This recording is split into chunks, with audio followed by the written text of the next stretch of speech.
I'm Joe Marino from Locked On Bills, joined by Sayre Bedinger of Locked On Broncos, here to get you ready for Bills Broncos Super Wild Card Weekend. And of course, this episode is presented by PrizePicks. Download the app, use code Locked On NFL to win $50 instantly when you play $5. Sayre, it's time for path to victory here. And I just talked about a lot of concerns for the Bills on the defensive side of the football.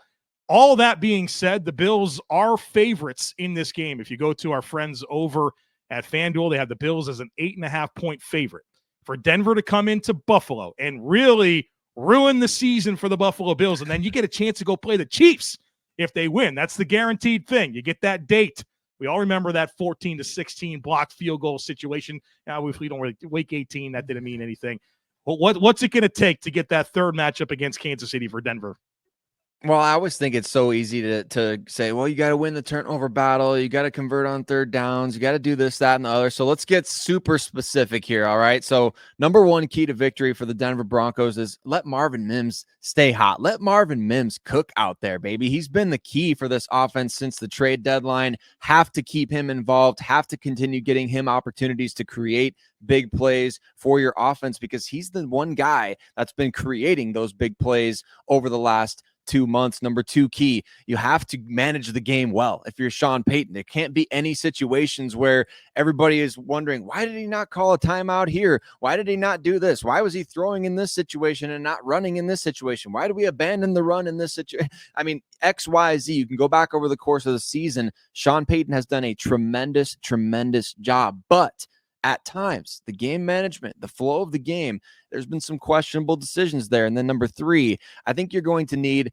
2 interceptions in this game in order to win. Now, again, we talked about it before. Josh Allen, fewest interceptions we've seen of his career, lowest interception percent, fewest giveaways of any team in the NFL. If you're the Denver Broncos, you want to go on the road and upset the Buffalo Bills in the postseason, I think you're going to need 2 picks in this game, at least in order to give your offense those extra possessions and turn the tide momentum-wise to get this win. So keep Marvin Mims hot, manage the game well if you're Sean Payton, and then number 3, get at least 2 interceptions. And I think then the Broncos could book their trip to Kansas City for the second round of the playoffs.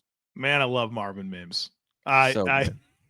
It's been a journey. I loved him coming out of Oklahoma. I had a high grade on him, and then it's just felt like he's such an afterthought. And anytime he touched the ball, it's like, my goodness, this guy looks like he's an absolute monster.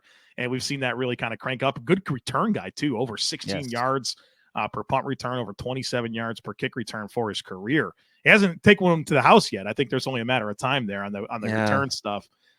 Good player. I think he's the explosive guy. When I start thinking about Denver, Sutton's obviously the dude, right? They throw the ball to him a ton. But the one that I get nervous about is Mims. He's a playmaker. All-pro. Back-to-back all-pro. Crazy enough. He's right. And just imagine if they get some more. He's a good route runner. He's got good hands. Yeah, it's only a matter of time before that guy becomes really, a household name on the receiving side of things. All right, for the Bills to avoid everything that you just talked about. And let me say this. If the Denver Broncos win this game, go beat the Chiefs. I mean, come on now. Go beat the Chiefs. We know Denver would want to do that. But the Bills, we're clinging to all we can here. The Bills have been to the Super Bowl 4 years in a row. The only team that's ever done that. Well, this would be 3 for the Chiefs. We need that to restart. So go Broncos if the Bills don't get that opportunity. My keys for Buffalo to beat Denver on Sunday afternoon. Number 1 is pass rush. Every playoff elimination game that I've watched with the Bills, and there's been more than I want to admit here over the last several years, their pass rush doesn't show up. They have 2 sacks in those 4 elimination games since 2020. And I don't have a lot of confidence. And so in the pass rush, how can Sean McDermott and Bobby Babich maximize what they have? Well, like you mentioned, Denver's pass blocking has been terrific all season long. Veteran offensive line, plus starter in bowls, maybe the best guard in the league in minors. McGlinchey, Powers is a nice free agent signing. Wattenberg's really emerged as a center there. I don't think the Bills can go into this game and just say, hey, our 4 versus your 5, let's go beat them and get to Bo Nix. I don't think that's going to work. They got to come up with the right pass rush plan, whether that is sim pressures, blitzing, stunts, all kinds of – you got to do whatever it takes here to affect Bo Nix, because you look at his metrics, they're great across the board. Like every quarterback, the metrics go down when they're pressured. You got to get pressure on this guy, and it's hard to do it with the way that this team protects and also how they schematically – I think, take advantage of some things with the screen game, with the play action game, moving the pocket. So they help their protection with scheme, and they have good players. So the Bills got to have the right rush plan here, and that's going to help all the third down woes that I talked about earlier. Number 2 is I think you have to have an all-of-the-above approach on offense. The way that this offense is built is everybody eats. You have a bunch of different guys that you can throw the football to, tight ends, backs, receivers, inside, outside guys. Pat Surtain's going to take somebody off the menu. Okay, there's other players that you can go to. You're built for this. This isn't, okay, you're going to Kansas City. They got L'Jarius Sneed. He's taking away Stephon Diggs. You better figure it out. That doesn't matter in a game like this.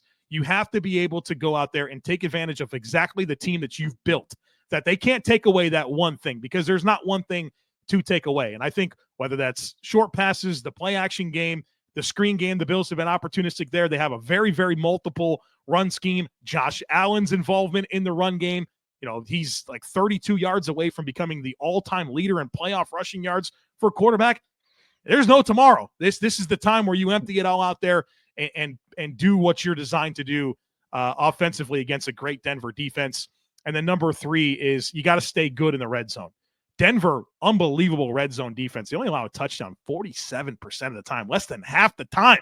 They're not giving up touchdowns. We watched Joe Burrow. I mean, those red zone possessions were unbelievable in that game. And Buffalo's been great in red zone offense. 72% they score.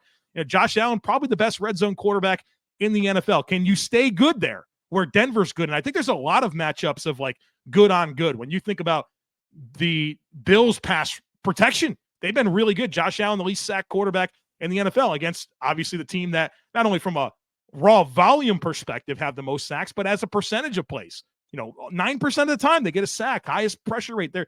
It's good on good in a lot of different areas in this game. But I think in the red zone, you got to score, because you've seen this, man. When you watch football and that team's moving the ball, but they settle for 3, 3s don't add up like 7s. You got to get 7s instead of 3s, because that's going to keep the game close. If you can capitalize when you move the ball and stay good in the red zone, this hasn't been an issue. But you wonder, in a game like this where Denver's been so good in the red zone, can you maintain that efficiency that you've shown all season long? You do those things, then you get a chance probably to host the Baltimore Ravens next week.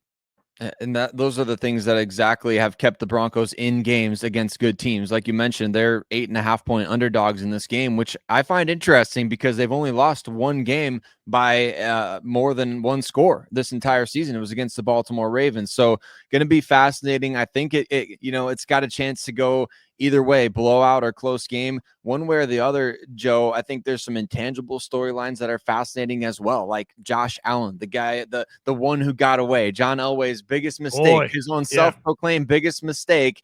Now the Broncos facing off against him in their final return to the playoffs after Super Bowl 50. And of course, speaking of Super Bowl 50, I can't not mention Von Miller. And I love the Instagram post that he put out there with the memes that he had, the Vic and Oz from the Penguin. It's just great stuff.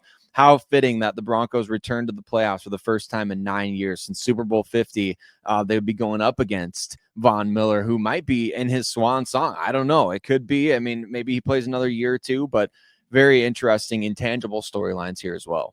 Yeah, the defensive coordinator for the Carolina Panthers, Sean McDermott. So it's fun.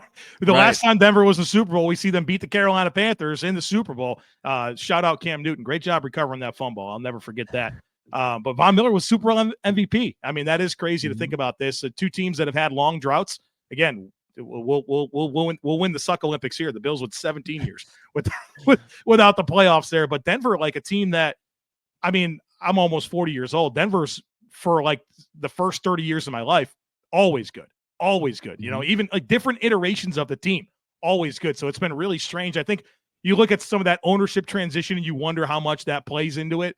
But feels like they're on a great path, a great ownership, young quarterback, defense looks good. Sean Payton's obviously on a Hall of Fame path, Super Bowl winning coach. And so one thing we can agree on, no Chiefs. No more Chiefs. No more Chiefs.